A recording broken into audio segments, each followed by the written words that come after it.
All right, everybody. Welcome back to another Paperboy podcast interview. I'm your host, Brandon Marlowe. The aim of these discussions is to highlight important ideas and people that you may not have heard before, certainly not in the mainstream. Each interview is a companion to the podcast I created around the same topic, and will aim to shed further light or give a different look at the issue. So be sure to check out this month's research piece, episode 1, The Revolution Will Not Be Televised. Today, we're going to be discussing how we can learn to cut through the propaganda, how we can shield ourselves from the pervasive narratives most of us pick up and adopt through osmosis without even realizing it, and how not-for-profit groups like the Tavistock Institute influence and shape our culture. I can't think of a better person to help us break down all that and more than our next guest, Charlie Robinson. Charlie is the host of the excellent podcast Macroagressions, which tackles some of the biggest issues of our time, from government corruption to the New World Order. Charlie is also the author and one of the books that I think everyone from about grade 10 on needs a copy of, The Octopus of Global Control, where he features quotes from over 500 people that have had a front row seat to some of our most important events in history, and their voices paint a picture of what really happened that won't be found in history books. Charlie, thanks so much for doing this, man. Welcome to the show. Brandon, thanks for having me. I appreciate you thinking to have me on. I'm glad that people like the book and the podcast. It's just, it's just me trying to figure out how I can contribute to trying to fix some of this insanity that we see. I don't pretend to be able, I don't think I'm going to come in and fix it all, right? But at least we can have some conversations about some interesting topics. Absolutely. So maybe we could just start by you telling me a little bit about yourself. Like, how did you get into all this? What was it that first had you questioning the establishment narrative? Yeah, I'd say the first thing that really got me questioning the narrative would be 9/11, but it wasn't on 9/11. I wasn't one of those guys that saw it and had it kind of figured out on day one. It took me a couple of years. And then after these wars started and you start to see some patterns forming, and you start to see the same liars come back and forth, out of the first Bush administration, the George H.W. Bush administration, start to come back into the George W. Bush administration. God, these guys look familiar, aren't they? And then I started to figure, well, it looks like this Afghanistan thing that we're doing is a lot like the Afghanistan thing that we set the Russians up for in the 80s. And so that was kind of waking me up. But really what ultimately did it for me was John Perkins' book, Confessions of an Economic Hitman. I read it in March of 2007. And it changed the way I saw the banking component of this whole thing. I already knew that there were problems with false flags, and I knew that the American government is completely dishonest, and I knew the basics, I guess. But Perkins' book really blew my mind because he laid out the plan, and so the premise of the book is that he was what they jokingly called an economic hitman. He worked for a company called Maine, which is like the equivalent of working for Halliburton right now, or Bechtel, a multinational engineering firm that build huge projects, builds airports and freeways and dams and all those things. And so he worked for this company, and his job was to go to convince presidents of countries to have his company come in and build out this infrastructure project. So as an example, he would approach the president of Ecuador and say, it'd be a really great spot. You've got a great location here for a hydroelectric power plant, like, a big dam. It's going to cost it's going to cost a lot of money, but I've got connections through IMF and the World Bank, and we can make that happen for you. Don't worry about it, because if you look at the numbers, it's going to generate way more revenue than it's going to cost because of, the energy it'll produce, and you can sell that to everyone. And hey, look, your kids will learn to read at night, because they'll have electricity and all these benefits, right? Mm-hmm. And so the countries would sign on for these things, get these large infrastructure projects built. They would never pencil out. They would always do the exact opposite of what they said they were going to do, because it was a lie. And these countries find themselves in debt.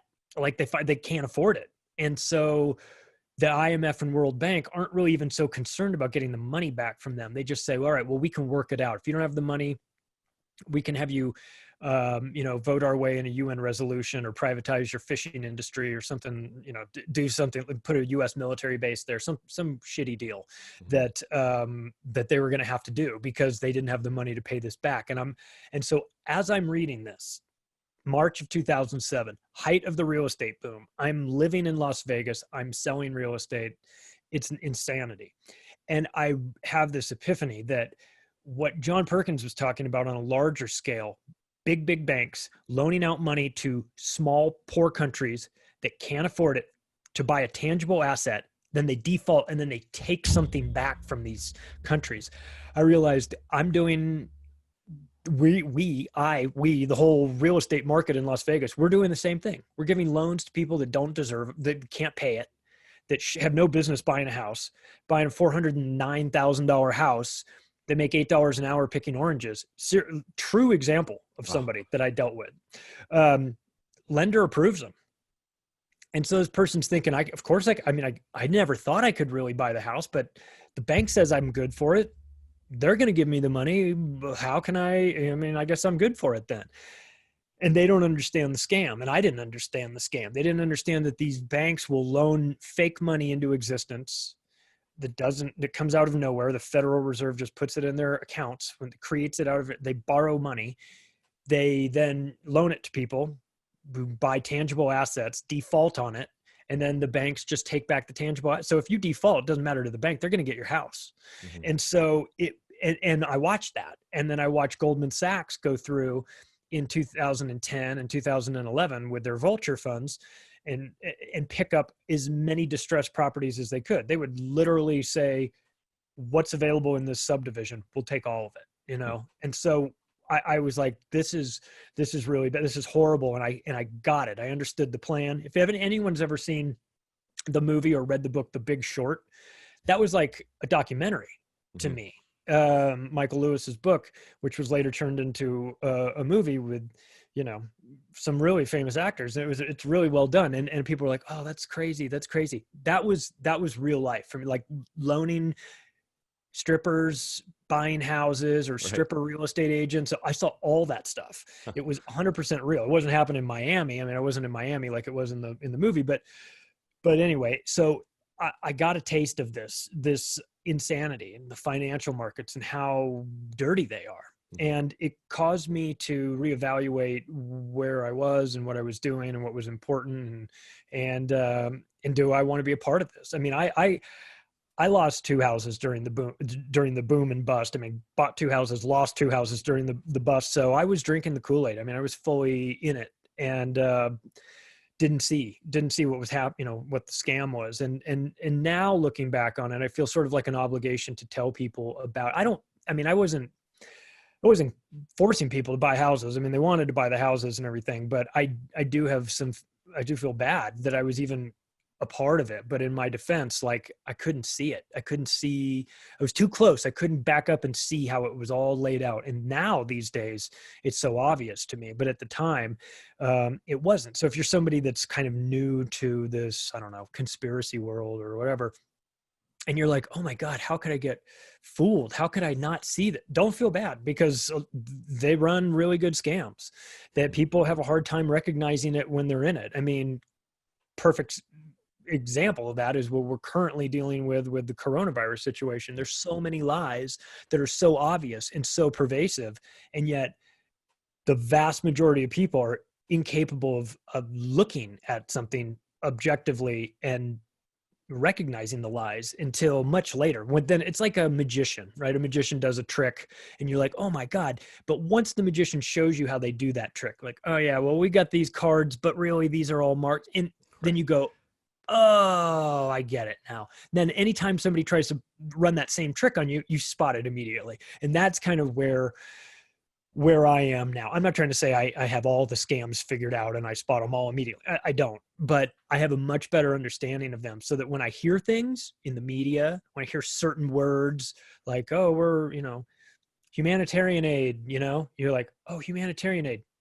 That's code for regime change. Like I know that now after 10 years of spreading democracy. Spreading democracy is another thing. That means you're about to get bombs dropped on you. I mean, I'm kind of I'm laughing, but it's obviously a serious thing. But this is so after a while of going through and getting familiar with this material, then like anything, the more you practice, the better you get at recognizing these things. And so this book came out of this. I wrote a book called The Octopus of Global Control in August of 2017. So just about 3 years from now, or 3 years ago. And it holds up pretty well. it laid out, it had a little bit of Trump in there because he was just getting involved. So I got a little Trump in there. Didn't get the coronavirus situation, but I got a new book coming out that tackles some of that. So we can do that on another episode once that book's out. But it's been writing that book has been very important for me because I felt like I had to do something. I wasn't really sure what it was I was going to do.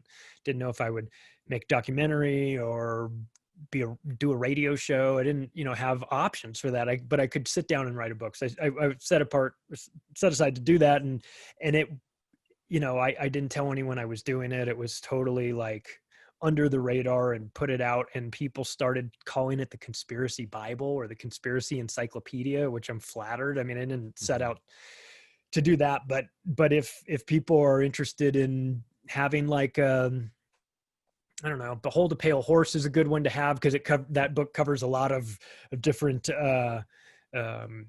topics. And I'd say that my book covers a bunch of different topics as well. Let me be clear. I'm not putting it in Bill Cooper's Behold a Pale Horse category. I put that up at one of the top notches there, but it's a good book that covers a variety of topics. If people are having a hard time like getting through to their friends and family, maybe you've gone as far as you can go. I've had a lot of people just send them the book instead because that seems to work.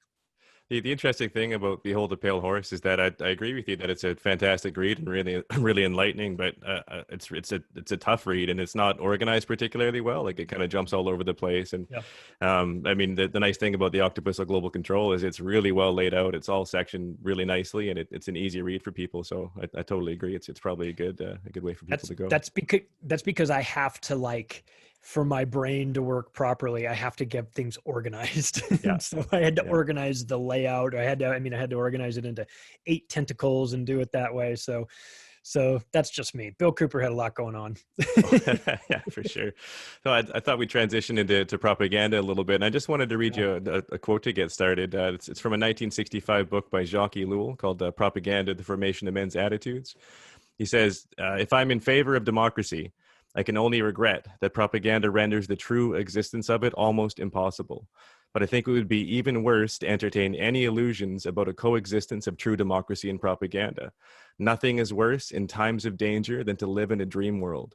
To warn a political system of the menace hanging over it does not imply an attack against it, but is the greatest service one can render the system. And I think that's really what we're trying to do here with conversations like this today, right? Is to let people know what's going on and try and kind of point out the man behind the curtain, right? That's a really good quote. And one of the format of the Octopus book, as you know, is that I brought in quotes from over 500 different people that had a front row seat to some of these important events, or they had an interesting take on it. Like, you've got Bill Hicks and George Carlin and Joe Rogan feature in this, but also since we'll go back to Bill Cooper since we've been talking about him. He says, and I quoted him in the book, media, keep the adult public attention diverted away from the real social issues and captivated by matters of no real importance. So that is pretty much just an encapsulation of what we've got with the media right now. We're not talking about real issues. We're talking about manufactured issues. We're talking about issues that the media creates, that the media in conjunction with Council on Foreign Relations, the White House, the White House press corps, the White House and the media are sort of at odds these days. But if you go back to like the Obama and Bush administration, I mean, the mainstream media was the de facto public relations arm for the Obama administration. They didn't fact check any of his stuff. They didn't hold him accountable at all. They just let him say whatever he wanted to say, and they repeated it. Now with Trump, whatever he says, they fight him on it, whether it's true or false, and it doesn't matter. So he can't win. But the media, in my opinion, is so I lay out 8 tentacles of control in the book. And one of them is the military. And I think a lot of people assume that the military control, the military tentacle would be the worst one.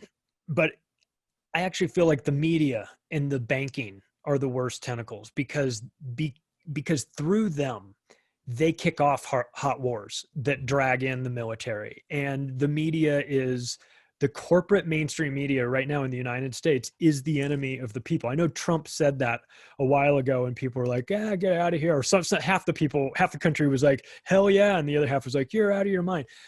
I've been saying this way before Trump. He's right, though. I mean, he's not right about everything, obviously, but he's right about the media. They are the enemy of the people. They do not want the same things that we want. They do not have the same interests. They have a different agenda. You would assume, I mean, I would assume that the media, I mean, I always thought that the media was just reporting the news. Like something happens, they tell you about it, and then their news broadcast benefits if they get the right reporter that digs up the right amount of, gets really on the case and does a good job. Or maybe, you like Walter Cronkite, or you like Tom Brokaw, or you liked, Peter Jennings, or one of these guys growing up. That was your guy, and you watched that broadcast and you kind of got into it. But these days, none of that stuff matters. It's all lies. It's all setting, it's some part of an agenda, and they're not telling you the truth. And they don't have to tell you the truth, by the way. Since we're talking about propaganda in this episode, I think it's important for people to remember that, if they even knew this, but Obama passed the Smith Modernization Act of 2012, which legalized propaganda inside the United States to be used on Americans by Americans. So it isn't like, you're not an unhinged conspiracy theorist to start to say that the media is all, is propaganda, because it is actually. They took the extraordinary step of legalizing lying inside the United States by the media towards the people, because they intend to do some lying, to use some propaganda. They didn't do it just because they're like, "Oh, wouldn't it be cool if we made this law and then we passed this law and then did nothing with it?" They don't do that. So Peter Dale Scott, who is the author who coined the term the deep state, he says disinformation, in order to be effective, must be 90% accurate. So what you get is, with the Smith Modernization Act, you get them legalizing propaganda, but they don't have to tell you what is propaganda and what isn't. So you never know. If you think of it as like an information sausage machine, it's all getting thrown in there, mixed up in a big, cranked out, and comes out as media information sausage, right? And it's your job to figure out how much of that is lies and what part is lies, because there will be truth. So when people say everything the media says is a lie, that's not actually true. The media knows that in order for their lies to be effective, they have to blend in some truth in there. It's just a matter of the percentage of which. So Peter Dale Scott says 90%, you need 90% truth and 10% lies. You can do a lot with one lie. You don't need a whole lot. If you've got the right lie, you throw that in there and it screws everything up. So this is kind of where we are in this current situation. So when people are questioning coronavirus, what are we saying? Who's Fauci? What about these numbers? What, can we trust the CDC? Can we trust the World Health Organization? Just remember that they legalized propaganda in the United States. So when they're talking about all these issues, you just need to know that some of it is actual, straight out, 100% lies. But because it's never labeled, you have to sift through and try and figure out what's the truth and what's the lies, and that's always a very difficult thing to do. And even when they're speaking the truth, I mean, there's half truths, lies of omission. There's all sorts of ways that they kind of get around even saying the things that may be completely factual. And it seems like they'll hammer on a certain issue so hard. And to me, at least, like for example, hydroxychloroquine, I touched on it a lot in my first episode, but they hammered on that so hard that my radar goes up and it's like, okay, well, obviously there's something else going on here. But when just to step back a sec, when you're talking about the White House and the press corps being at odds, for a while I've looked at Trump kind of like he's almost like the P.T. Barnum who's been selected to lead the circus off a cliff, right? And he's almost doing the job that they need to do in order to sow division and anger and all this stuff, this hatred towards our neighbor and things like that. So, I mean, even though it feels like he's being attacked by the media, it still feels like, I mean, I'm sure you know this, but they were re-upping the Patriot Act when, oh, they were dangling a carrot over here to talk about something else. And it seems like, they're all in on together. I guess they're both wings of the same bird, or however you want to put it, right? It seems like whoever is pulling the strings has an idea of an agenda, and all of the media is in on playing it out. For sure. And that's what I think you're right. I think that he is the chaos president. I think that Trump was brought in to sow division, to divide people up into smaller and smaller groups, to get people fighting. I mean, he's a polarizing and divisive figure before politics. I never cared for him back in his, in the 80s, 90s, whatever. I don't think I really knew much about him in the 80s. I should say 90s and 2000s and whatever. When he was doing The Apprentice, I just thought he was an abrasive guy. I'm not a fan of that personality type that, I'm so great and you're so, and everybody, look at me, how wonderful I am. And I sold real estate in Las Vegas for many, many years, still do. Trump Tower comes up. It's the greatest tower in town. It's not the greatest tower in town. I can tell you that 100% as a licensed real estate broker for almost 20 years in Las Vegas. It's not the best place in town. That's a lie. That's marketing and posturing. You know what I mean? So it's like all these things. I kind of like initially I was just like, I just not a fan of the guy. But I will tell you one thing I do like about him is his ability to mix it up with the media, to get in there and fight and call him fake news and tell, Acosta to shut up and move him around, threaten to kick CNN out of there and do all those things. I love that because they need it. They don't know how to, and you see how they handle it. They're like, the media is like the bullies. They finally get punched in the nose and then they're like, teacher, you know what I mean? So I have no respect for the mainstream media. I like it when Trump does that. And I think that there is a lot of role playing happening, and the red team, blue team paradigm is theater. I think that there are some people that in politics that legitimately do not like the guy. And I think Newt Gingrich said something, and I put it in the book too. He said Trump's going to have a hard time. And this is the one time I've ever thought Newt Gingrich was telling the truth about anything, but he said Donald Trump is going to have a hard time in Washington because he's not part of the club. He's not part of the secret societies. That's what he said. And I was like, ooh, interesting. Okay. Well, yeah, you would have a hard time, navigating that minefield if you're not part of the secret societies. But anyway, that's my assessment on Trump. But I think that he's brought in to create division and keep people fighting with each other, because as long as we're fighting with each other, as long as it's red versus blue or rich versus poor or black versus white or mask versus non-mask, then we're not focusing our attention where it should be, which is the people above us, the people that are ruling over us, because that's really where the problem is. I mean, I've got problems with the red team and the blue team, but if I want to prioritize, if I want to rank where my issues really lie, it's with the ruling 1%, what the globalists, the elite, global elite, whatever what name you want to give them. My problem is with them first and foremost. Everything else gets sorted out once you take care of them. I mean, the problems tend to go away. And I find that the media is a part of that as well. And so they like to sow division. They're never really giving you the truth of a story. You've got CIA infiltration in the media since the 60s through Operation Mockingbird. I mean, these aren't tinfoil hat conspiracy ideas. These are declassified, admitted CIA operations. I'm not making this stuff up. You're not making this stuff up. It's there. It's in the textbooks. I mean, they talk about this stuff. So if you've got a media that's been under the thumb of the Central Intelligence Agency for 6 decades, why would you listen to anything they say about anything? If they tell you it's going to rain tomorrow, I'd be like, I don't know if I need my umbrella, because it's the media after all, and they're totally full of shit. So take this as you take all their information in if you want, but just run it through your own internal filter to try and get rid of most of the nonsense there, because there's so much of it. But like I said, there's going to be some truth there. There has to be truth, or else none of it will make any sense. But boy, it's that little mix of lies, like an example. So as an example, here's this battle in Syria. Look at all this carnage. Look at all these tracer bullets.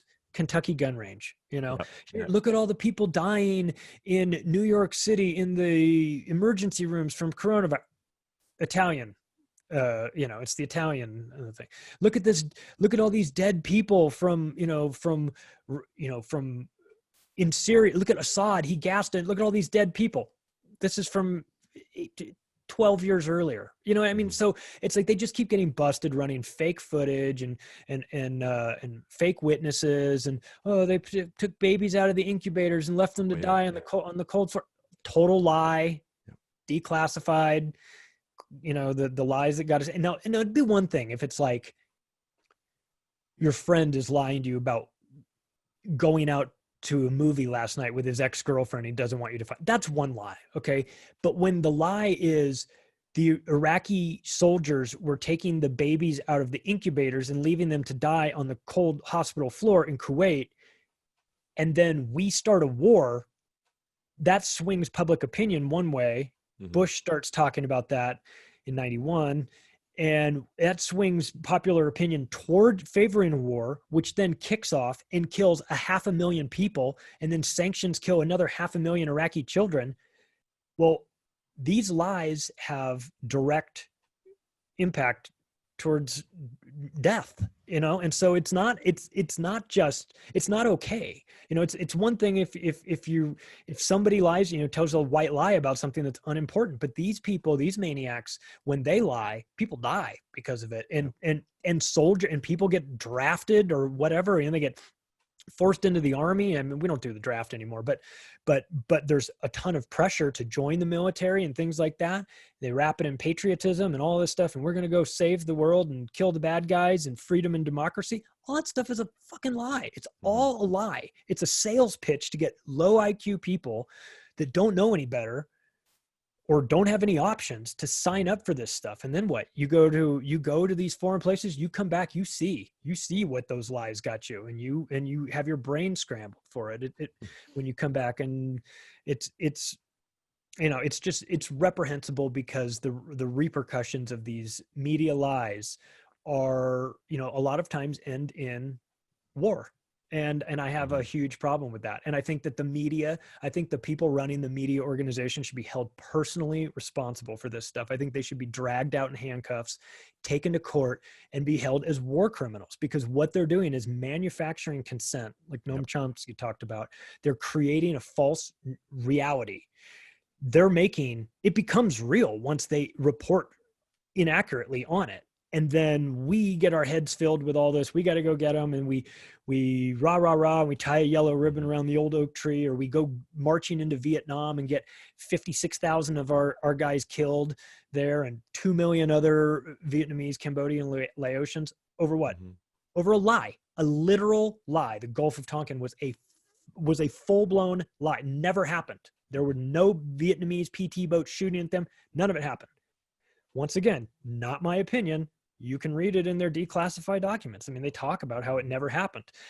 Admiral Morrison, not a good guy, by the way. Side note: his son, Jim Morrison, from the Doors. There you go. So this is where my problem with the media comes in. It would be one thing if they were just lying to us about the weather, which they maybe are, but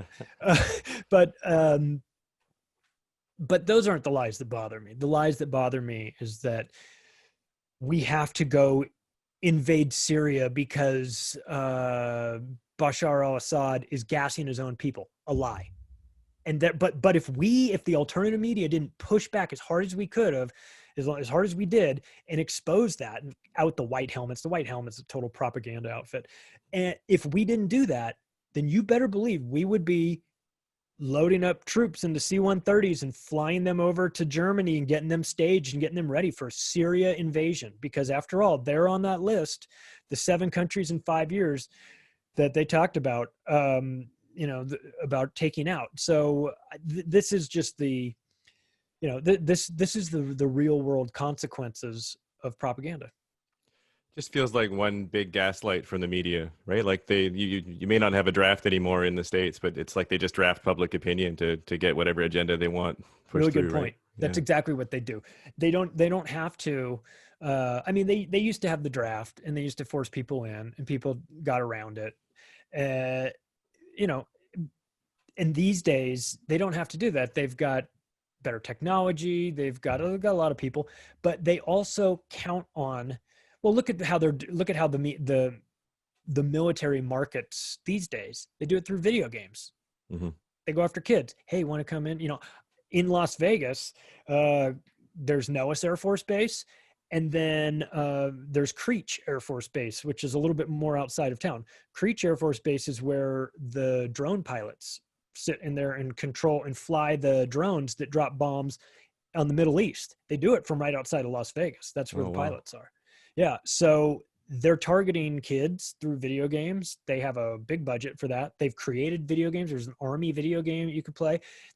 They use Hollywood to, you know, through the State Department has an office in Hollywood. If you want to use an aircraft carrier, if you want to use a tank or F-16 or whatever in your movie, they'll let you use it. But as a condition, the Department of Defense gets final script approval. Final script on all those. And you'd say, all right, well, Top Gun, if you notice, Red Dawn, the new remake of Red Dawn, they had originally the bad guy was China. They had to change it to North Korea because China made a big deal out of it. You know, so there's propaganda happening in our movies. There's propaganda happening on our television. I mean, to give you an idea of how insane this is, this doesn't really make my point, but it just shows you, it's kind of funny. The DOD, they had to get final script approval on Ernest Saves Christmas. I'm not even kidding. Oh, it's a classic. Don't ruin the classics. The DOD signed off on that. So I don't know what sort of plans they had for old Ernest there, but he was being used apparently by the Department of Defense for something. Military grade Ernest's sleigh, I guess, right? Whatever. Yeah. I just wanted to take a little bit of time and talk about some of the large NGOs, not-for-profits, think tanks, global organizations that are essentially already ruling the world. People may think that's crazy when I say that, but I think when you look at the influence, their agendas, their power, their documents, it's pretty hard to deny. So I just wanted to go through a few of them real quick, and then we can dip into some specifically. But there's the Council on Foreign Relations, the Bilderberg Group, the Tavistock Institute, the International Monetary Fund, the World Bank, the Mega Group, Bohemian Grove, the Club of Rome, the Skull and Bone Society. I mean, it just goes on and on and on, right? There's probably 20 or so that are kind of out there, but maybe we can start with the Tavistock Institute and how they play a role in creating and disseminating propaganda. Yeah, and there's a lot of overlap from those that you mentioned. It's not a situation where you have to be in one or the other. As an example, the guy that founded the Club of Rome, David Rockefeller and Dr. Alexander King. Dr. Alexander King also created the Committee of 300, which is a big probably the most dangerous, I would say, of all these groups. And he was one of the leading architects of the Tavistock Institute. And the Tavistock Institute is based in London. It is the culture factory. They created the Beatles. They created that stuff. I mean, it when you get down into it, like there's a guy named Mark Devlin he's written some great books, Musical Truths, Volume 1 and 2. He goes real deep into the music scene and the connections between the Beatles and that 60s culture and the Tavistock Institute are undeniable. There's major connections between them. So what you get is that the Tavistock Institute will set up things, start trends, they'll start these things that seem organic, like grassroots movements. The hippie movement is a prime example in the 60s. The Timothy Leary, all that stuff has ties to Tavistock. Timothy Leary worked for the CIA. All that stuff that seems like organic and you're like, oh, this is cool. It's just it was that time, man, Woodstock and Haight-Ashbury and Acid and Grateful Dead and all that. And like just a perfect, confluence of events came together and you get this great. That's not how it happens, though. That's the problem. It'd be great if it happened like that. That's what we're led to believe. It would be neat if that's how it all worked out. And believe me, I've been to enough Grateful Dead concerts to know that it's fun and everything, and that part is real. But the emergence on the scene and who they are and who these other people are, and is there a role? And once you start to dig in, you start to find the Tavistock Institute has this strange connection to it. They have psychologists and scientists. They're working on ways to brainwash people, and how do you use LSD to control people? And what if we spray lithium? What if we add lithium to the water supply? What if we add fluoride to the water supply? All these things are ideas that the Tavistock Institute had a say in. They didn't necessarily invent the adding fluoride to the water situation, but they're involved in it. They know it's happening. They know that that's a component of it. So you get that. You get you mentioned Bohemian Grove. A lot of people will remember Bohemian Grove for Alex Jones sneaking in there, 20 years ago and filming it, and the cremation of care ceremony with burning the Moloch and all that stuff. Hey, that is a real event that has been going on for a long, long time. I put a quote from Richard Nixon in my book about it. He said, "It's the faggiest event I've ever been to in my life." I'm not trying to be disrespectful, but that's what he said. Yeah. There's a lot of stuff. There's a lot. They bring in the male prostitutes at night. They bring in the kids. This is no joke. I mean, I know we're kind of laughing about it, but like, it's serious stuff. These are the events. Bohemian Grove is where Ronald Reagan was anointed, man. That's where they picked him out. And not for nothing, he was blackmailed too into accepting George H.W. Bush as his vice president. He didn't have a say in that. That was forced upon him. And George H.W. Bush has a cabin at Bohemian Grove. That family's had a cabin there for a long, long time. So these things happen. The Council on Foreign Relations is another NGO that people might have heard about. This one is more public facing. They have about 5,000 members of CFR. A lot of the main media figures are parts of that. You're really not going to be an anchor. You're not going to be Aaron Burnett, Anderson Cooper. You're not going to be one of these people, somebody that's going to be a host of 60 Minutes or anything like that. You're not going to be that without being a member of the Council on Foreign Relations. That's just a fact. You have to have these ties. And this is where they set the agenda for the media, and they'll tell them what they're going to cover, what they're not going to cover. Like you said earlier, it's the lies by omission are even more dangerous because they don't get talked about. You don't hear it. And like our parents' age, they watch the news, they watch the nightly news, and they would say, "Oh, I like this guy. This is my nightly news. We watch at 6 o'clock. We watch 6 o'clock news with, you name him. Tom Brokaw is in my house when I was a kid. We watched that for whatever reason. I don't know. I didn't make the rules. I was 10. But we were watching that and we liked him and we understood, but we don't know.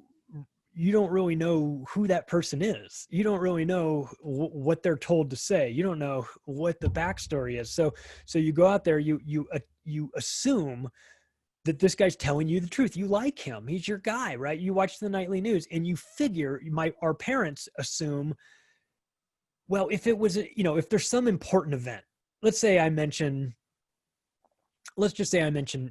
Building 7 on 9/11 as an example. Building 7 comes down, 47-story steel framed high-rise building comes down at its own footprint at free fall speed the afternoon of September 11th. If you talk to your parents about that, and they're still in their mainstream media mindset where they assume, they will tell you, you must be wrong about that, because if something that important had happened, surely I would have heard about it on my nightly news. Yep. And so, and of course, you don't hear about that on your nightly news, and it most certainly did happen. So it's a weird mix. Like you said, it's a lie by omission. They're not, so they magnify non-events and make them a big deal. Russiagate, things like that, where you chase your tail for 3 years on nonsense. And then they minimize real events like Building 7. So you don't talk about that. So that's why the media, so that's a form of propaganda that is, it's, you don't even have to get into what percentage of it is truth, what percentage of it is lies. If it's not on there, then it doesn't matter what the percentage is, because it's 0%, because nobody's going to see it. But then you get a Russiagate thing where they just go Russia, Russia, Russia. And you can tell by how the media got on board all at once. without any sort of question, just repeated the lie over and over again, you can tell that that came through the Council on Foreign Relations. You can just tell, because everybody was in, like David Icke has a saying, when it's nowhere and then all of a sudden it's everywhere, it's part of the agenda. And that's where these things come from. So somebody, you know, Erin Burnett is an example, a prime example. She's a total sellout. She's a member of the Council on Foreign Relations, and she's a pathological liar. She goes on television nightly and lies about everything because she's instructed to, because you don't become a news anchor unless you're willing to play ball. And then once you are, then you go to the CFR, they tell you what the agenda is. Hillary Clinton said it too. She said it in front of a camera, like, you know, she said, it's great that the CFR has their new mothership here. That means I don't have to go too far to be told what the agenda is. And you're like, holy shit. She said the quiet part out loud. She's not supposed to do that, you know? So these things, these NGOs, they are a part of it. And now in the new version of that, is with social media, of course. And we see the undue influence of who we're not, you know, you're not really sure. Well, Media Matters comes out, and that's an organization run by David Brock. David Brock is a bundler for the Clintons. He's not a good guy. His boyfriend, James Alefantis, people might recognize that name for, you know, variety of things in Washington, DC. These guys, in their paper where they were, seeking funding, additional funding, in this investor paper that I got my hands on, it lays it out in there. It says, we have Facebook, Twitter, and YouTube and Google all on board with the plan. They're all on board. They have said that they're okay. This is, and they're going to help us with this situation. So they're trying to raise money to out Donald Trump, you know, to get him out of office for a second term. But in their in their pitch to investors, they admitted that they had an agreement with all of these social media platforms to do what Media Matters wants them to do. And Media Matters is left leaning.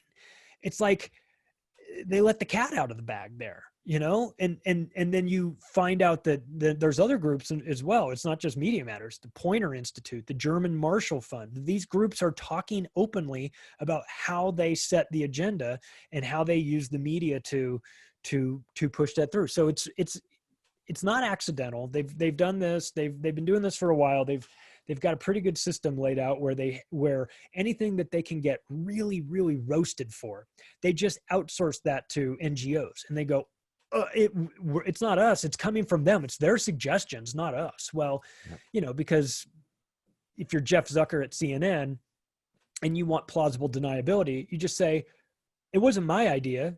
I went to the Council on Foreign Relations and they were talking about it, and this is what they said that we should talk about. So this is what we're talking about. I mean, this is how things, you know, this is the back of house, so to speak, of the main media companies. You wonder where they get their information. It used to be like, we just have a flock of reporters all over the world digging into everything and sending back this great information. None of that stuff is really happening. They're getting stories that are written for them by lawyers and other people at the Council on Foreign Relations, press releases saying, read this thing. And, you know, and so there's no actual journalism or reporting going. You remember, like, you know, Ted Koppel would be, you know, like, oh, I wrote this great story when I was in my 20s. I was in Vietnam or whatever, you know.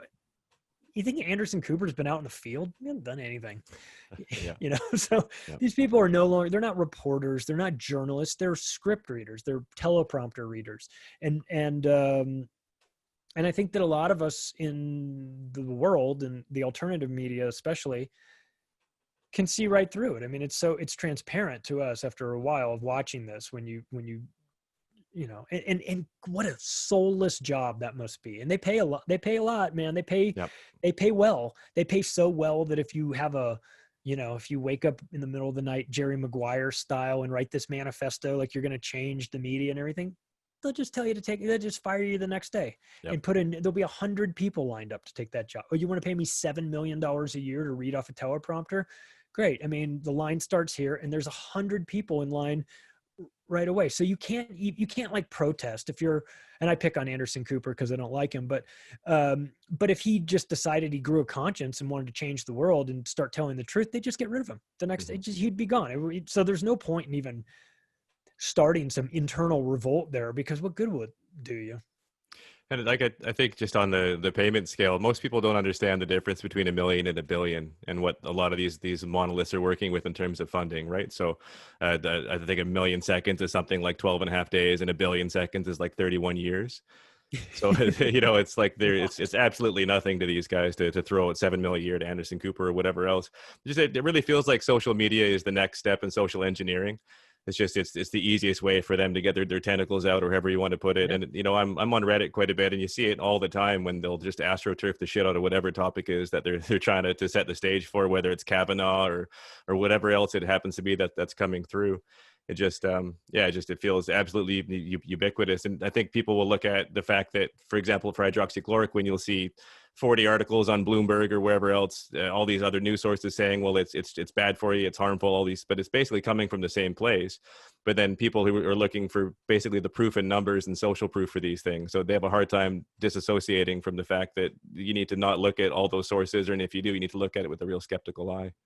Yeah, and something like hydrochloroquine is a really good example of media lies and media omission as well, because so we're in the middle of this corona situation, right? And hydroxychloroquine comes out of it's not a drug I was familiar with because I don't have lupus or malaria. Yeah. But people that do have those things have sworn by it for 70 years. There's nothing evil about it. It's a drug like thousands of other drugs. But so all of us, curious people, we turn on the news and we think, well, tell us about this. Is this an option? Is this we got to wait for the vaccine? Well, we've got this other thing here. Is it really good? Is it going to kill us? Is it, and so the media comes out and does a hatchet job on it. And you go, oh, well, if you're just the casual observer, you're like, oh, well, I guess it's not that good. Well, hang on a second here. So the media is not telling you how they, what their financial stake is in all of this. The nightly news, which is where you would be watching to hear about the benefits of hydroxychloroquine or the downside to it, the nightly news gets 60% of their ad revenue from Big Pharma. Big Pharma. There was a little Spanish flea, a record star, he thought he'd be. All right, so we got interrupted by a Zoom outage and a Wi-Fi outage, but you were just telling me about the pharmaceutical investment in the media. Yeah, it's just that you can't expect the mainstream media news, the corporate news, to tell you the truth when they get so much of their funding from Big Pharma. When 6 out of every $10 comes from them, they're just, whether it's right or wrong, you can't expect them to be objective about it, because to be objective about something negative towards Big Pharma, paints them in a bad light, and they're tempted to pull their ads from you. And this is a United States specific issue. Well, United States and New Zealand, because they're the only two countries that allow pharmaceutical ads to advertise on television. Mm-hmm. And as you know, they do. But one of the things that will probably alarm people in the United States is because when you turn on the nightly, or when you turn on your television in general, it's just filled with pharmaceutical ads.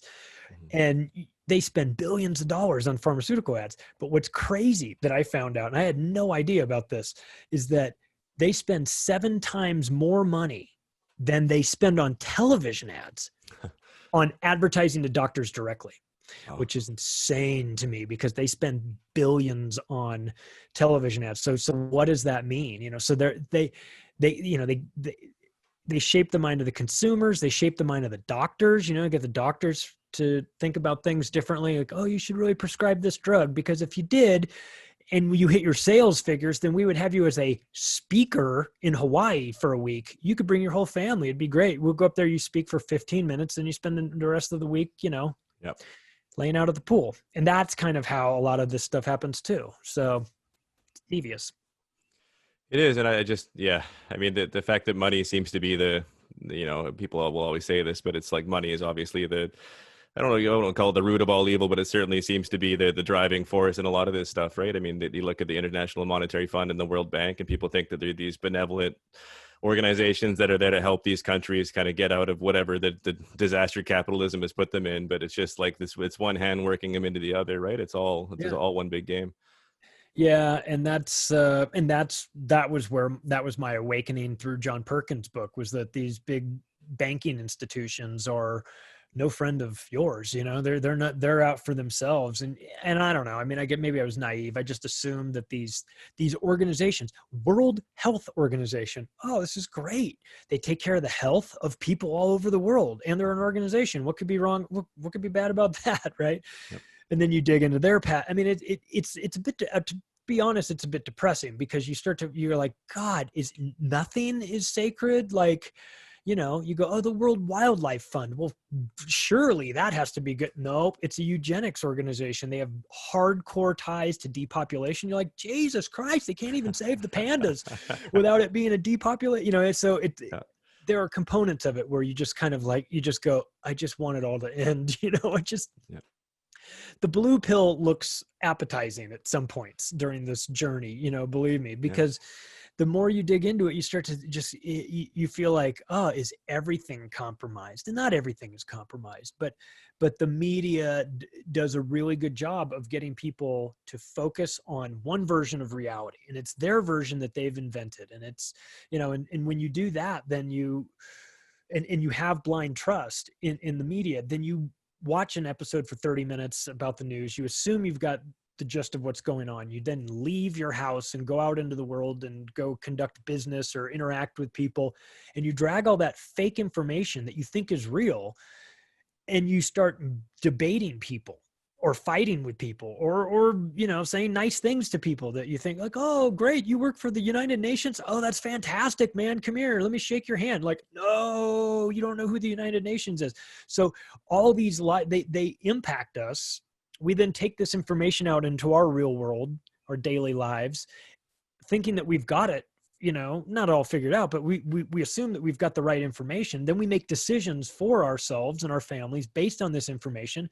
It's like trying to make an informed decision on something important with flawed research data, you know, and that I think we're all experiencing that right now with the corona situation. It's like, how, you know, we're supposed to be fearful. We're supposed to be, you know, this, that. It's like, okay, well, I can't be any of these things until I know that the statistics and the numbers that you're using to base all of these decisions on is accurate. As long as that information is deeply flawed and completely inaccurate, which we all know it is, then who cares what any of these experts say about any of it? Because it doesn't matter, because you're going off of fake numbers at its core. And that's real easy to control.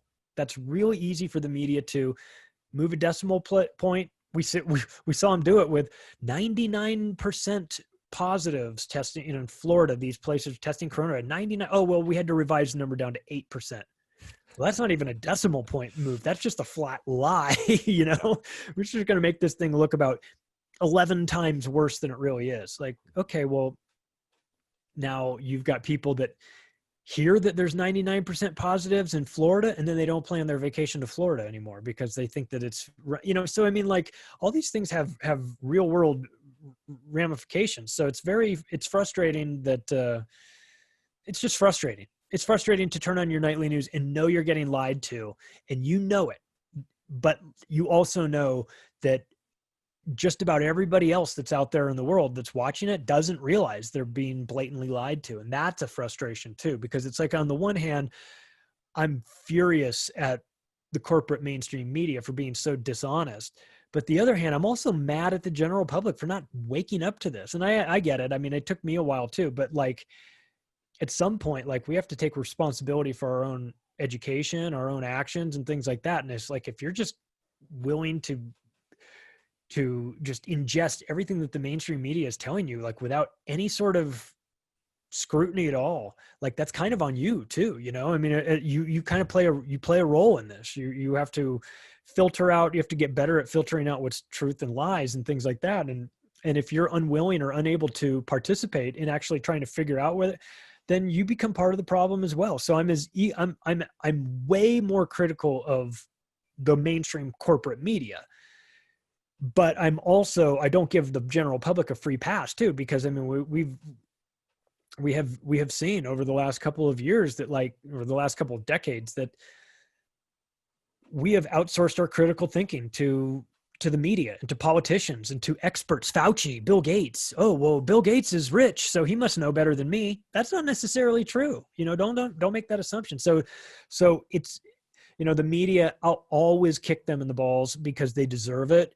But the general public plays a role in this too. And just blindly accepting what you're told in your nightly news is a recipe for disaster. It's going to lead you into getting in line to go take an unproven vaccine because your television told you to go do that. And it's like, I mean, I feel conflicted in the sense that on the one hand, I want to scream at people, don't do this, don't, do your research. And then the other hand, the part of me, there's a smaller part, but part of me is like, if you're too stupid or too unwilling to figure this stuff out, then you kind of get what you deserve. I don't like feeling that way, but man, after you deal with morons for a long, long time, you just kind of go, you know what? I can't argue with you. I'm not going to convince you.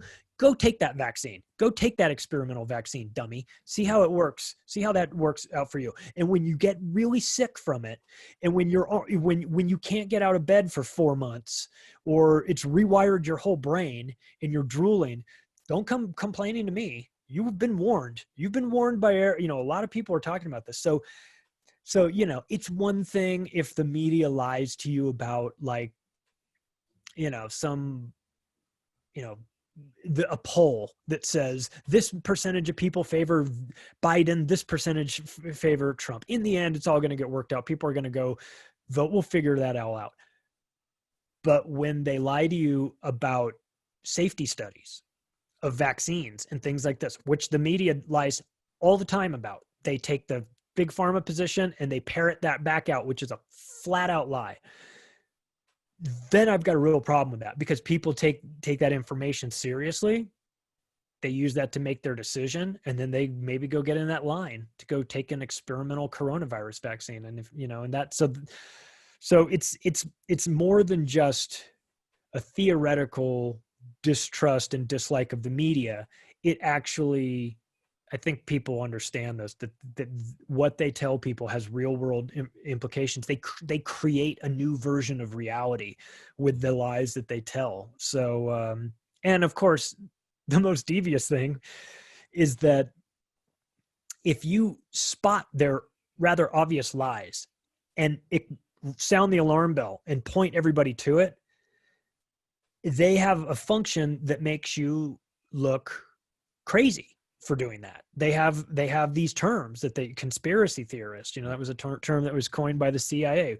We're way past theory. We're conspiracy analysts now. It's not theoretical. Conspiracies happen all the time. And these people that are, in Washington, DC and wherever, they've got mega conspiracies going on. So this is no longer theory. Don't let people, if you're sort of a critical thinker or somebody that, is looking at these things differently, and someone tries to tarnish, tries to shit on you by calling you a conspiracy theorist, just flip it on.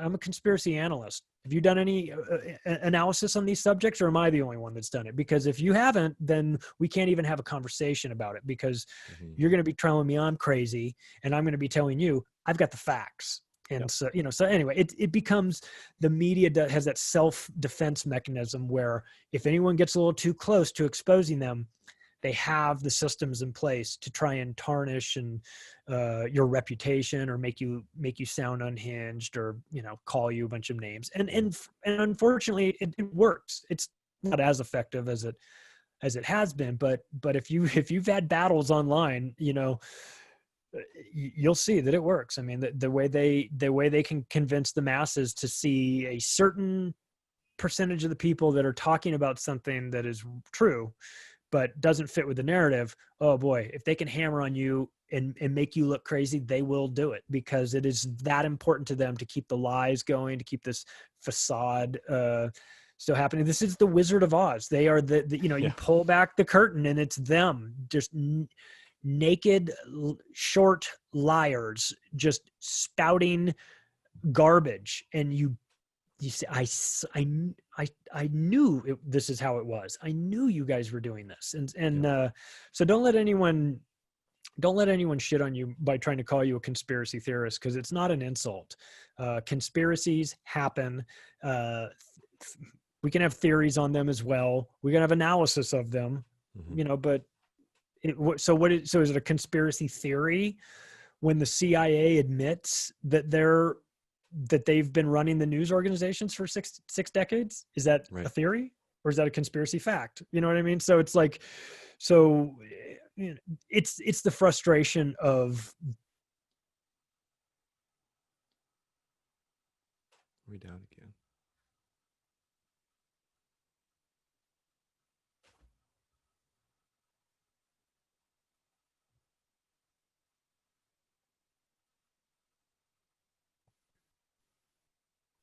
Are you there now?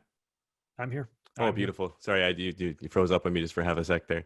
Yeah. So you were just talking about conspiracy theories, and I mean, I think that's funny. I was actually going to be one of my questions, because when it comes to that term, I mean, obviously it's the CIA has made it a loaded term. You can look at the documents from '67, right? That they're talking about how they basically want to flip it on people. But when I think of that term, I think conspiracy theory is kind of related to the JFK assassination in the same way that Pizzagate is related to elite pedophilia, right? Mm-hmm. And it's like they've tried to just completely slander everybody who's looking into those kinds of things. And I guess, I mean, that leads pretty neatly into Epstein, which I know is somebody that you've covered fairly well, and it's just what a great key example, I think, of propaganda in the media. Yeah, I when you write books about control structures, unfortunately, you come across sexual blackmail operations, and they're very real. They've been around for a long time. Epstein didn't invent this. They're effective.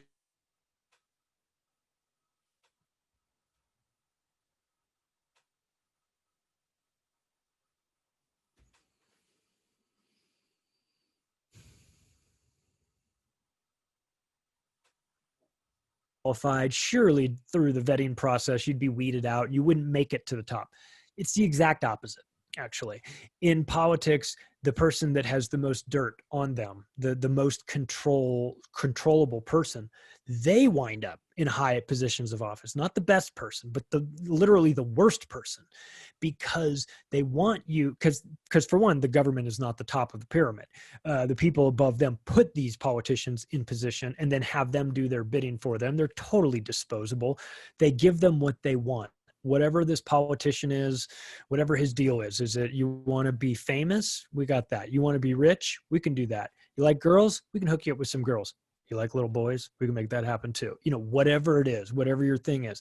And then when you take the bait, they film it. And if it's you doing coke at a party, when you're not supposed to be, when you're a House representative, whatever, they've got you. And that can, control you to a certain extent. If you're cheating on your wife, that's one thing, but you can get a divorce. If you're a closeted homosexual, they can out you, and that could cause problems. But, that's not that big of a stigma anymore. If you're a pedophile, you're fucked, because they've got you forever.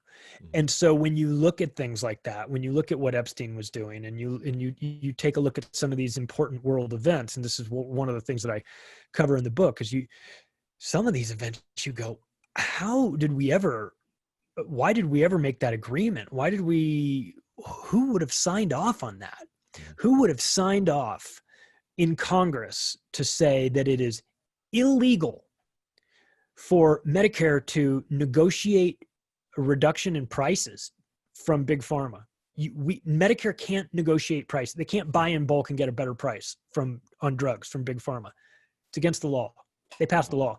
Who the fuck would do that? Yeah. In the right, somebody that's controlled, obviously. So you dig back in these things, you find like this is what Epstein was doing. he was doing this to have to create control files on people. He would get, we know who he was, we know what he was doing, but he was doing this for a long time. This wasn't anything new. And who was running the East Coast version of this before him? Roy Cohn, Donald Trump's mentor. I know a lot of people say, well, Bill Clinton went to the island 26 times and I don't see Trump on there. Okay. Yeah. But Trump's mentor was Roy Cohn. Roy Cohn was running a homosexual blackmail operation in New York City that was doing the same thing. And so let's not pretend that these guys, that they're like one side is clean and the other side is dirty. They're all dirty. When you get to this level, everybody's dirty. It's just a matter of degree. So maybe Trump wasn't on the island because maybe Trump's thing isn't that he likes 13-year-old girls. Maybe he likes 19-year-old girls, and there's nothing illegal about that. But he's got his thing, right? Who cares? I mean, that stuff's going on. So Epstein is, it's horrible that we have to talk about this, but it is, about a guy that's doing this to underage girls. And it's reprehensible that the intelligence agencies are behind this, which they are. The CIA is involved. Mossad is involved. I mean, this is what it is. They don't have a soul. They don't have compassion. They're very clinical about this. They don't give a shit if they destroyed thousands of young girls. They don't care. They're about control. They're about using this to do what they want done and getting things done their way. So it's been dark, for people to learn about Epstein. But the bright side of that is that now people are aware that these sorts of things happen. Now the general public is aware. And so perhaps that will make it a little bit more difficult for it to happen in the future. I mean, if you don't know about Jeffrey Epstein and you have a high school daughter who comes home and her friend, with a friend or something, and the friend mentions something about, yeah, if you want to make $200, this guy, you can give this guy a massage and everything. If you don't know about Epstein, you'd be like, what is this all about? But now, if you hear that conversation, you'd be like, wait, what did you say? There's a guy that's doing, that sounds like Epstein. Maybe someone's doing something they shouldn't do, and then I'm going to call the police instead of being dismissive of it and say, get out of here with that. That's not how. Now, because we've been talking about Epstein, it's all been on the front page or anything, perhaps it makes it a little bit more difficult for this thing to exist in the way that it has before. But it's an example of a very dirty version of control that people have used to do all kinds of things. I mean, part of the foreign policy is using whatever you've got. I mean, whether it's bombs, you can bomb a place into doing what you want them to do, or you can blackmail their president and make it less bloody. So, and the CIA and the Mossad, they don't have a problem doing either. They'll do whichever one they need to. So it's been an awakening for a lot of people, a dark one, for sure, because you're talking about some pretty horrible stuff, but this is reality. This is how it works.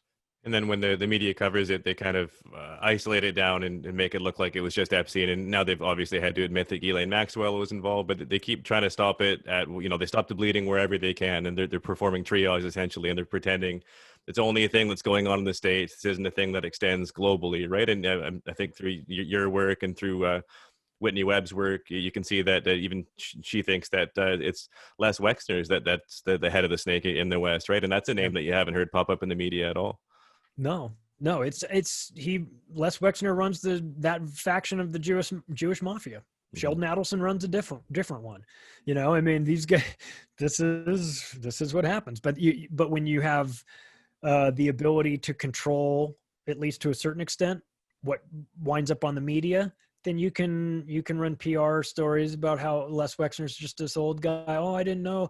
Worst thing I ever did was meet up with Jeffrey Epstein and get entangled with that guy. Oh boy, he just really screwed up my rep. Stop. Just stop it, Les. You're in charge. Mm-hmm. You brought this. He made this happen. He put these things together. He moved Southern Air Transport from Miami to Akron, Ohio, or Columbus, Ohio, because he's running stuff out of Hong Kong. Yeah, he's running clothing for the Limited. What else is he running? Why do you have a fleet of 727s that have the rear staircase that can come down at less than 10,000 feet. Throwing bodies out of there, maybe.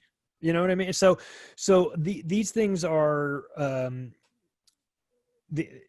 unfortunately in 2020. These are the things we have to talk about. We have to talk about sexual blackmail operations being run by the guy that also runs Victoria's Secrets, and like, oh, how creepy is that?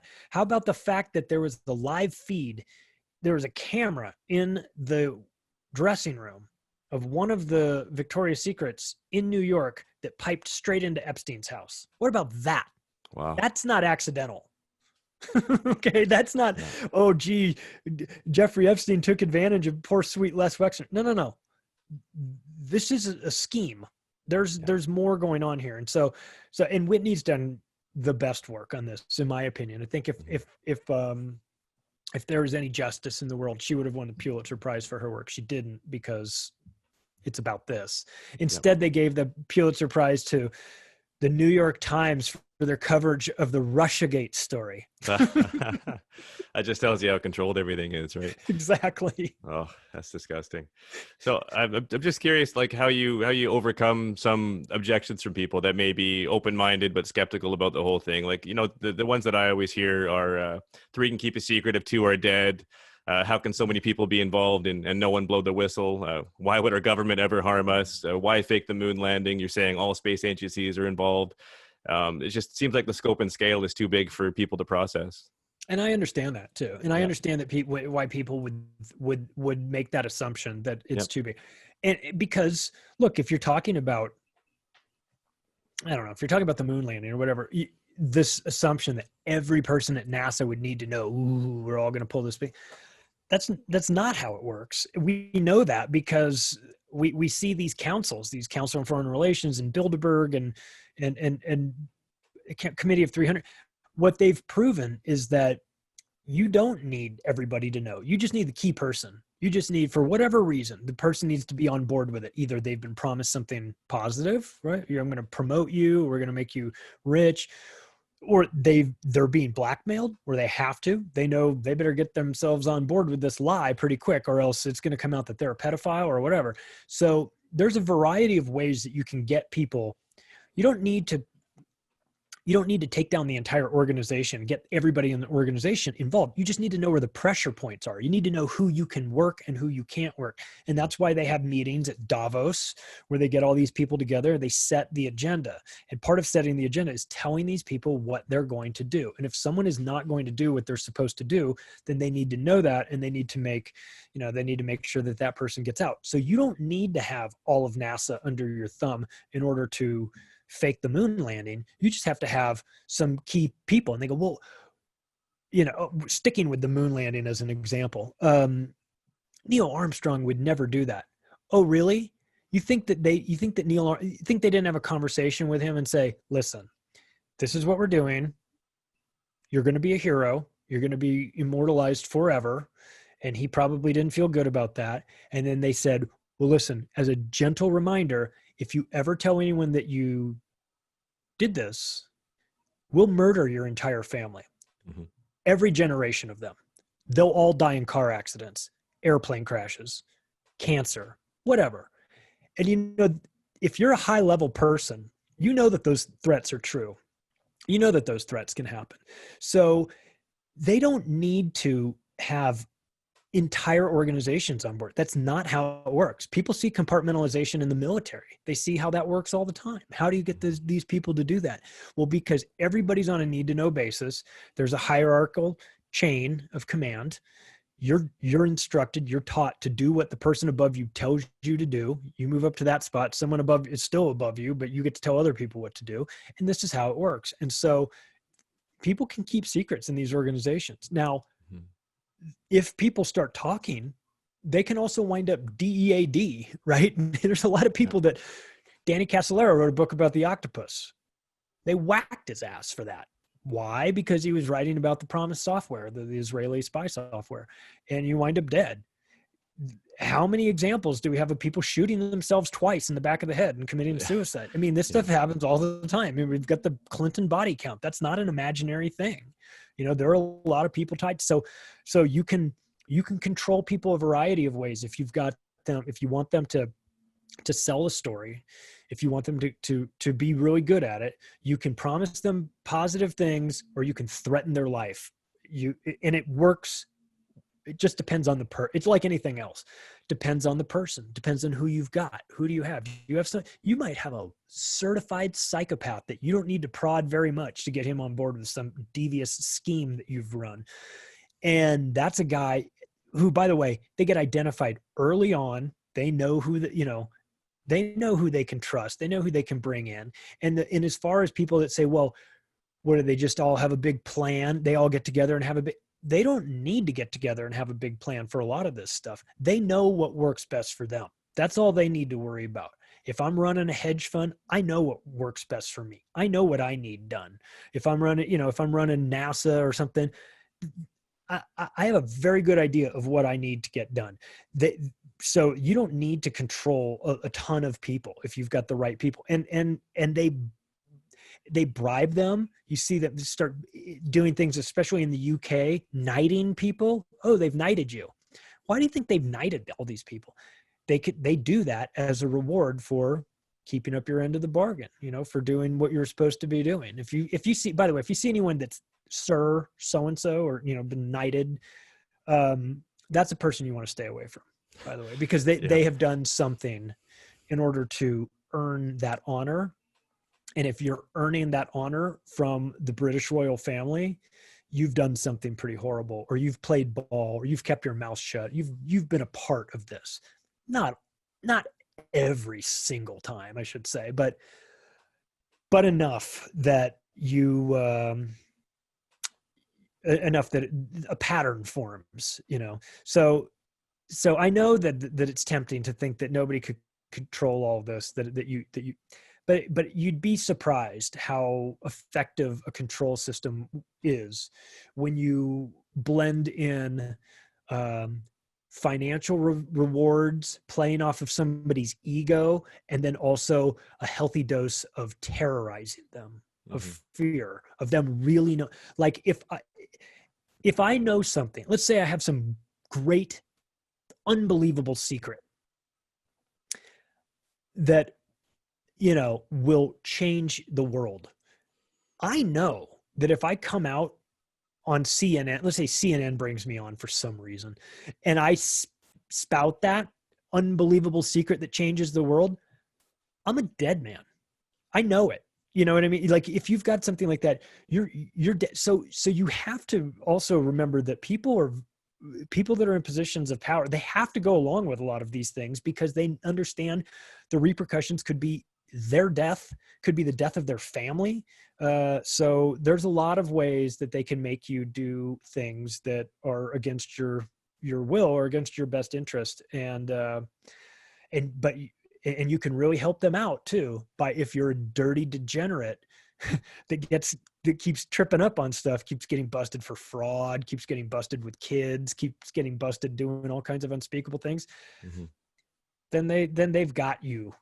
They can keep that stuff under wraps and make sure that you don't go to prison for it, or make sure the media doesn't find out about it, but you got to pay the price. And if you ever get off script, man, they have a way of making you get back on the reservation, or branding you as somebody that's lost their mind, somebody that's gone crazy. I mean, we see that. Kanye.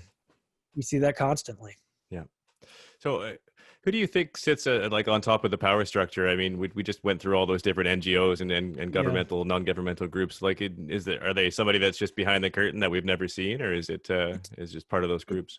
It's multi-generational banking families. It's the families that have been in charge for long time, set up the world in a way that benefits them through central banking, which is a total crime.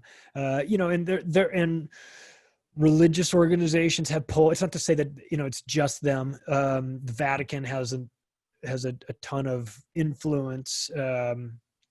Israel has a ton of influence as well. They've done a very devious job of corrupting people around the world. They're very good at what they do.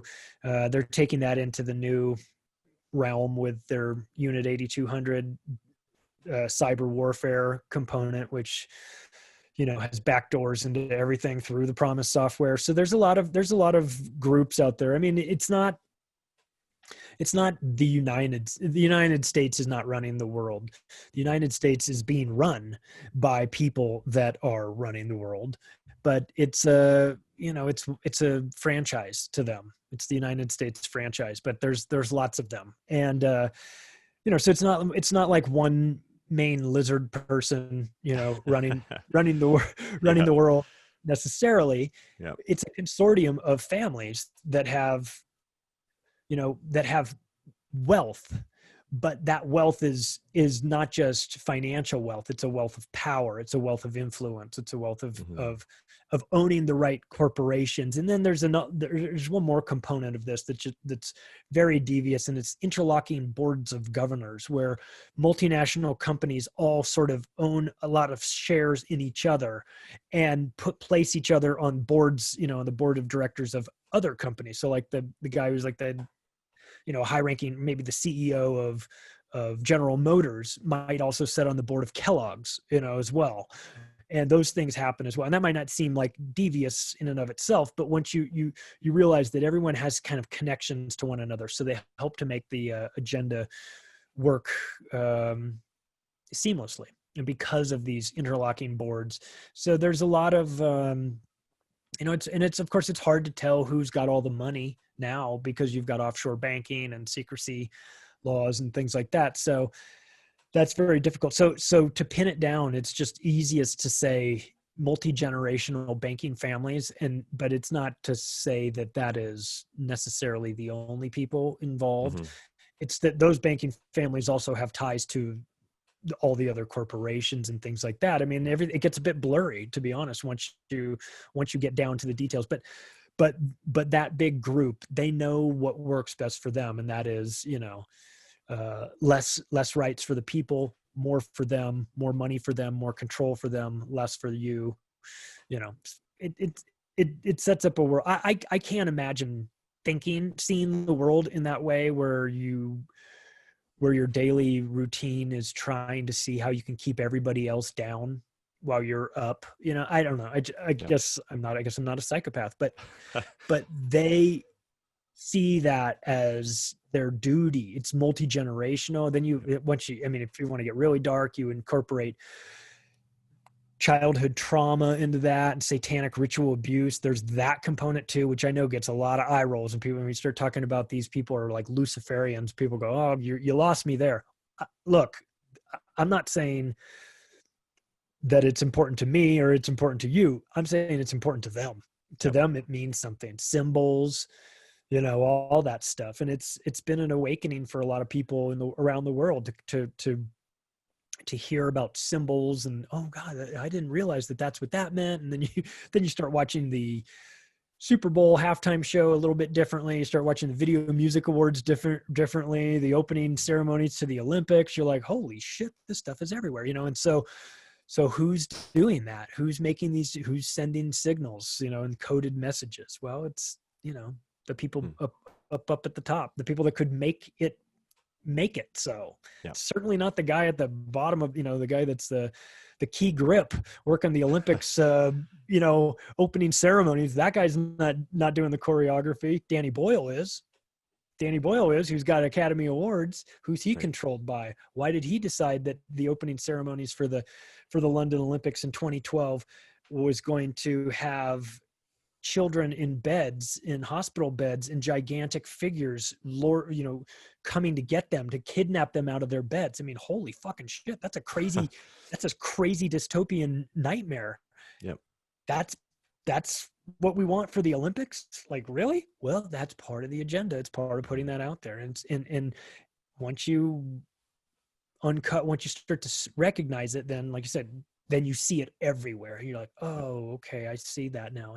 And I've done some shows with Isaac Weishaupt, who's a really good resource for this. He gets into all the symbols in Hollywood, symbols of logos, of corporate logos and things like that, and what they mean and what they actually, where they came from, like these dark, it's not my area of expertise, to be honest, but it's fascinating to dig into that. I think if people are listening to your show, they're probably also seeing these things going, holy shit, like the same logo for that looks like a Freemason logo, or this is an all-seeing eye, or CBS has got the all-seeing eye. And you're like, geez, this is accidental, right? And it's like, no, this is for those in the know.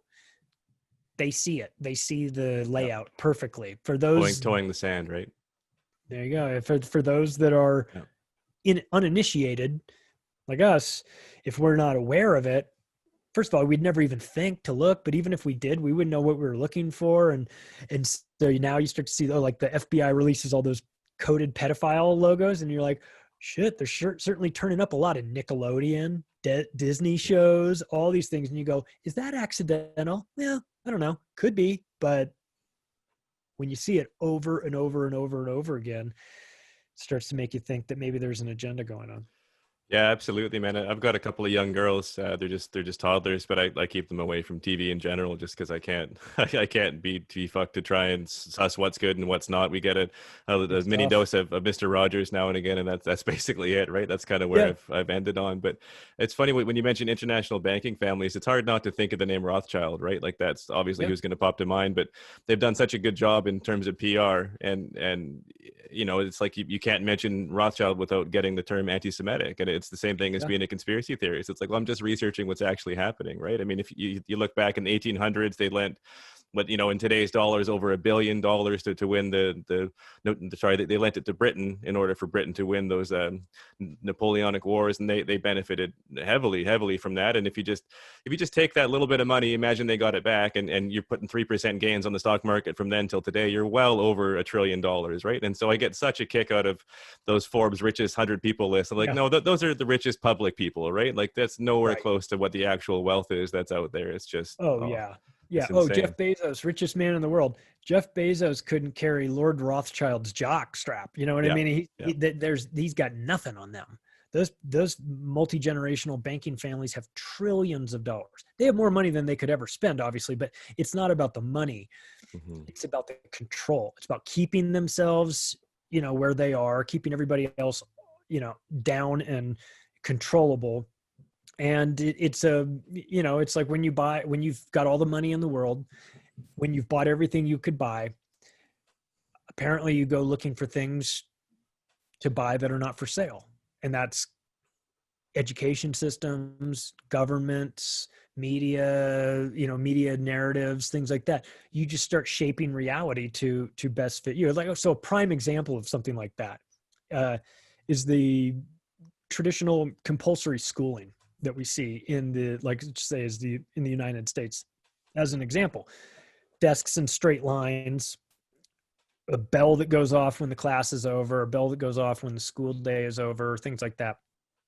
That was brought in by the Carnegie Foundation and the Rockefeller Foundation, which financed a lot, created the public, really brought out the compulsory schooling. It was around before them, but it wasn't a big deal. They brought it to the forefront and put a lot of money into it, not because they're good guys, but because they wanted to shape the future. They wanted to get all these kids used to being in assembly line or factory type situations. So that's why the classrooms were mimicking factories.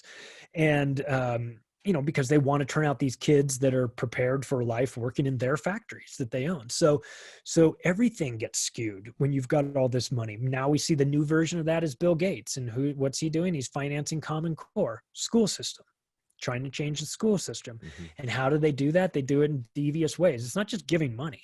They made these school systems sign up to get this free money before they even knew what the curriculum of Common Core was. And once they took the money, then they had to spend it because their school system that's running out of money. So they needed it and they spent it. Then they dropped the curriculum on it and it's horrible.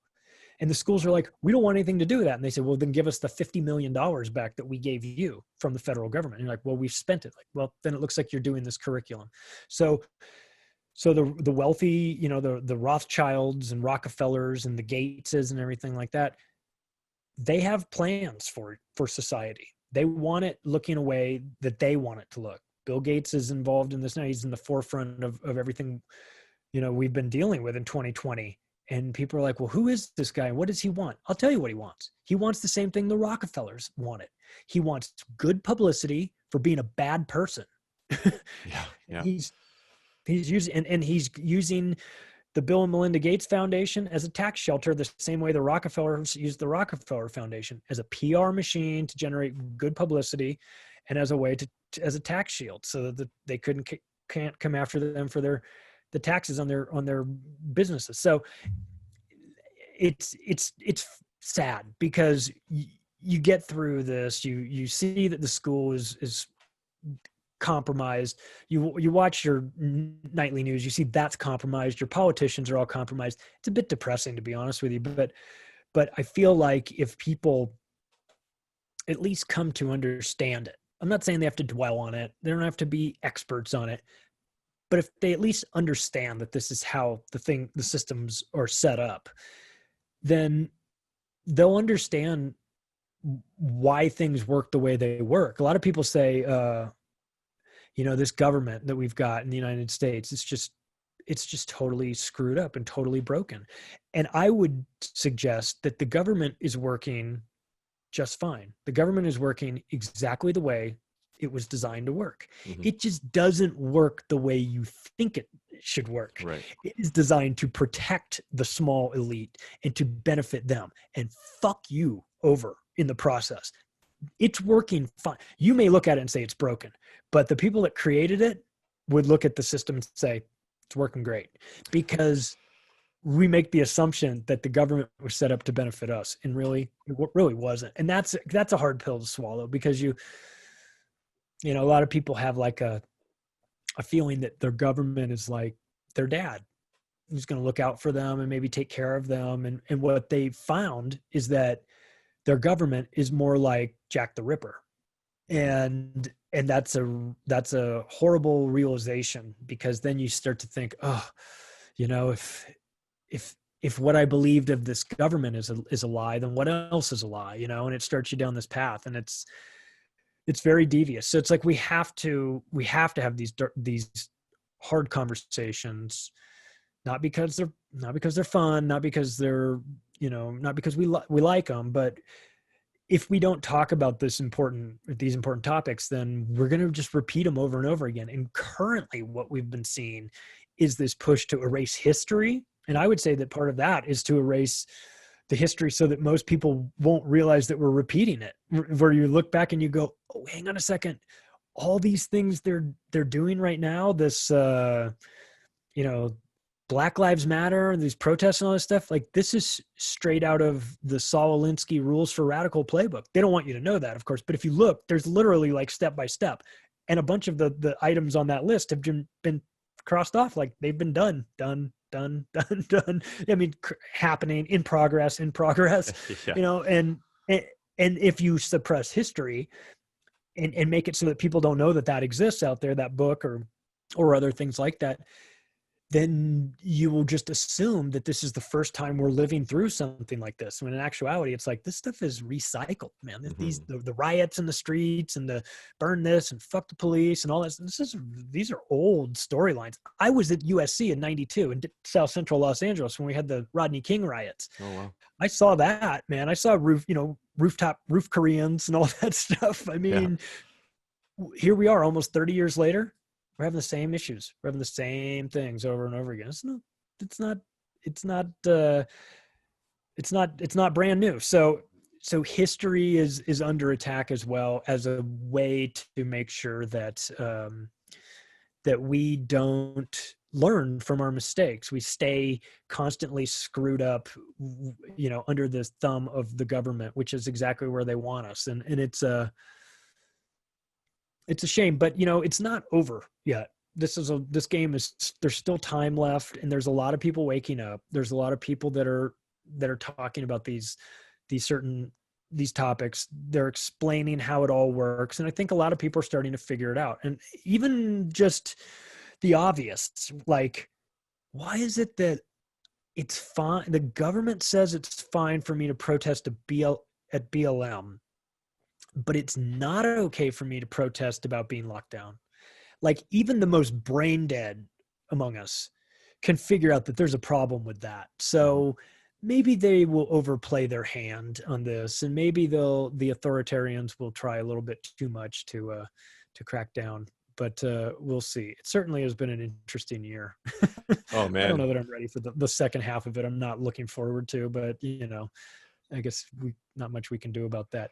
And Better to be awake, yeah. to be aware, to watch what's going on and try and sound the alarm. I'm not naive enough to think that we're going to get it all fixed or that we're going to prevent all of the madness from happening. But I think that just being more understanding of how these things happen, that the governments are actively working against our best interest, things like that are kind of necessary, because I don't think a lot of people know that. And so they think that the government is like their friend or their dad or something. And then they act surprised when they go behind their back and try and screw them.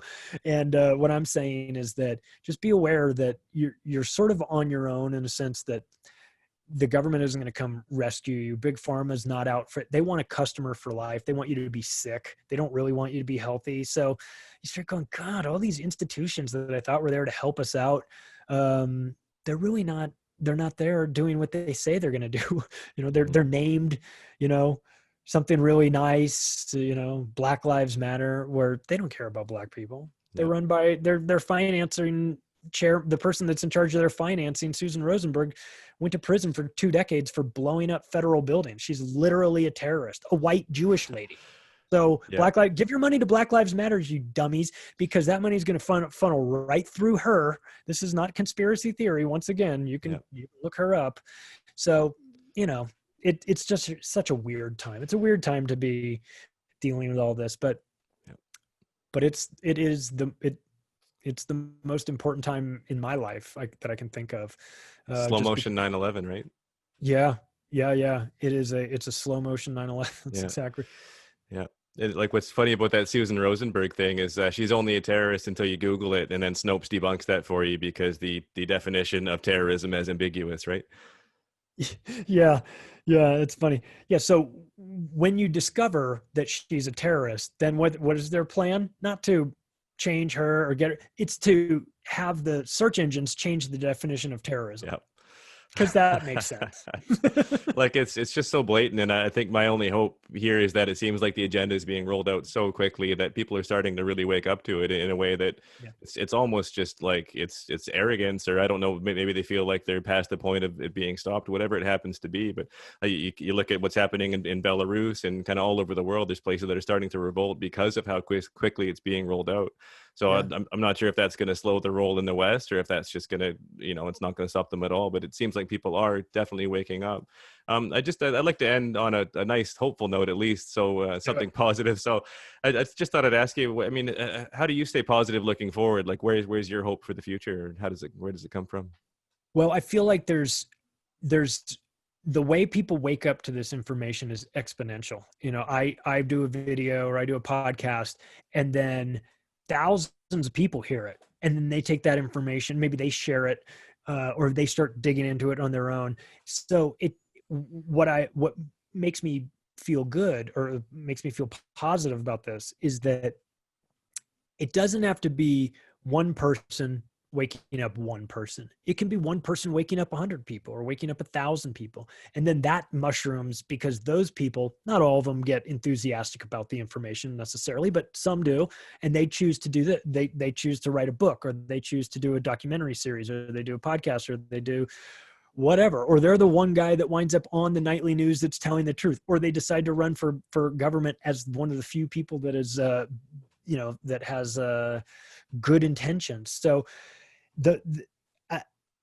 people want to be free inherently, and what they're seeing is that, like you said, it might be that they're moving a little bit, the governments or these organizations, they might be moving a little bit too quickly.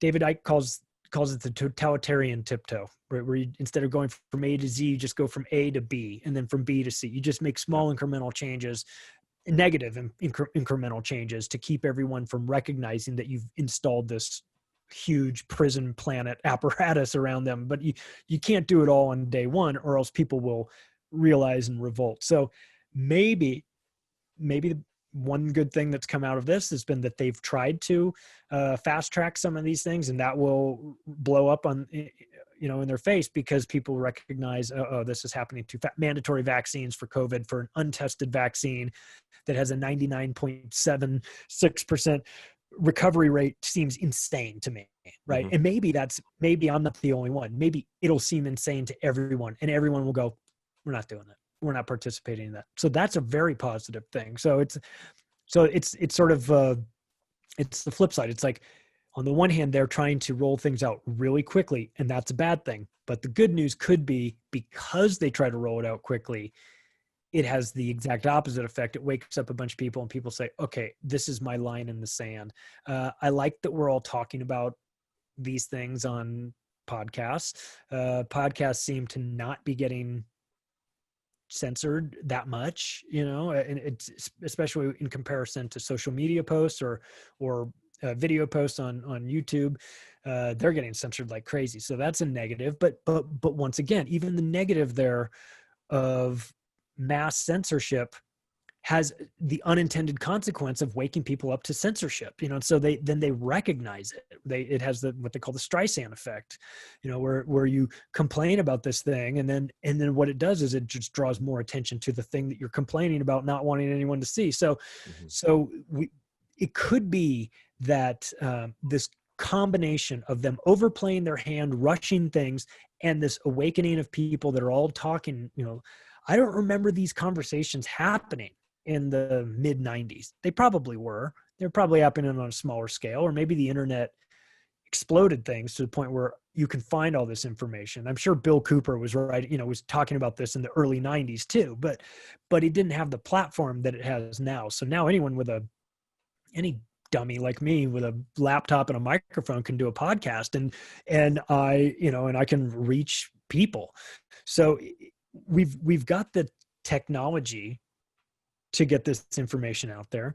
Yeah, we're fighting an uphill battle because they're trying to censor us where they can to stop talking about these things. But I think that I am optimistic in the sense that there are a lot of people that are collectively starting to feel like it's now or never with standing up to this. It's been a slow boil. It's been the boiling frog for the last, since 9/11. We saw a lot of nonsense there, Patriot Act, things like that people didn't like, but it's been boiling. But 2020, they just cranked the heat up to high. And I feel like it might cause a lot of us to jump out of the pot because it seems like they're operating on some assumption that it's 2020 now or never to get this authoritarian crackdown. But there will always, unfortunately, be people that are, unwilling to see what's happening to them, even as it unfolds right in front of their own eyes. They'll just be willfully ignorant. So you can't really save everybody, but I am optimistic in the sense that the general public, a lot of people are starting to have these really difficult conversations, and that's the first step towards changing things. I think that's a beautiful place to end it. I'm just hoping you could tell me a little bit about your book that's coming out and maybe when we could find it. Sure. The book is called The Controlled Demolition of the American Empire. I wrote it with Jeff Berwick from Dollar Vigilante and founder of Anarchapulco. It'll be out soon. Jeff's finishing up some edits. As soon as he gets his stuff done, we're gonna slap it all together and get it out there soon. People can find my Octopus book, the Octopus of Global Control, is available on Amazon and Barnes and Noble. If people like the paperback, if you like the digital version, you can just get it from my website, theoctopusofglobalcontrol.com. Donate $10 or more via PayPal. I send you 2 versions of it for an EPUB and a PDF, so people can have that. They can read it and share it with their friends and family. I'm totally fine with that. And my podcast is called Macroagressions. That's available on Apple, Spotify, iHeartRadio, and YouTube, and David Icke's platform called Iconic. It has the video version of it lives at Iconic too. So that's where people can find me. Awesome, Charlie. Well, thank you so much for doing this, man. I appreciate you being so gracious about staying on and everything. It's a pleasure to talk to you. Oh, it's a pleasure to talk to you. I like having these conversations. Maybe if we have these conversations now, we don't have to have them 5 years from now when things are much, much worse. Maybe we'll get people out ahead of the curve and starting to think about where we see the government, where the government should fit in our lives. And it shouldn't be the boss of us. They should be, they're supposed to work for us. We should remember that. But these days it seems like that's lost, but we're going to bring it back. We're going to bring back the awareness of, that the people we have the numbers, that the world works better when we're in charge, not the politicians, not those psychos. So, but it starts with these difficult conversations, and hopefully from there it leads to peace and prosperity. That's what I want. I don't want a world where there's trillionaires and people living on $1 a day. I just don't think that that's a world that we need to be a part of, and that can change as soon as as soon as we get those maniacs out of the positions of power, and we start to run a more equitable planet. Absolutely, man. Well, Charlie, thanks again for coming on. Thanks everybody for listening. Yeah, we'll catch you next time on the Paperboy Podcast.